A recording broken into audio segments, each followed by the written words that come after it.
Hello, good morning friends. আমি এখন বাড়িতে আছি ছুটিতে। সো প্রত্যেকদিন কিছু না কিছু কাজ করেই থাকি বাড়িতে। তো আজকেও সেরকম একটা আমি কাজ পেয়েছি। সকালে ঘুম থেকে উঠেই ব্রেকফাস্ট করে নেওয়ার পর মা বললো এই কাজটা তুই করে দেয়। তো কাজটা আমি ভাবলাম তোমাদের কাছে একটু শেয়ার করি। মাছ বাছা। সো এইটা হচ্ছে সেই মাছ যেটা আমাকে মাছ মানে বাছতে দেওয়া হয়েছিল।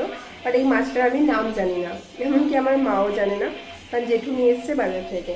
তো এটা কী নাম মাছটার অবশ্যই আমাকে তোমরা কমেন্ট করে জানাও। হ্যাঁ, এটা আমি বাছলাম ঠিকই, কিন্তু ধুতে পারলাম না। ধুতে গিয়ে প্রচুর নোংরা বেরোচ্ছিল। তখন মা বললো যে এটার মধ্যে নুন দিয়ে রাখতে, নুন দিয়ে কিছুক্ষণ ভিজিয়ে রাখলে নাকি নোংরাটা ক্লিয়ার হয়ে যায়। তো তোমরা প্লিজ একটু কমেন্ট করে জানাও তো এই মাছটা কী মাছ। আমি কিন্তু জানি না, সত্যিই নাম জানি না এটা কী মাছ। আর একবার দেখে নাও এই যে কী মাছ, এটা কমেন্ট করে অবশ্যই জানাও, ঠিক আছে? চলো বাই, তোমাদের কমেন্টের অপেক্ষায় রইলাম।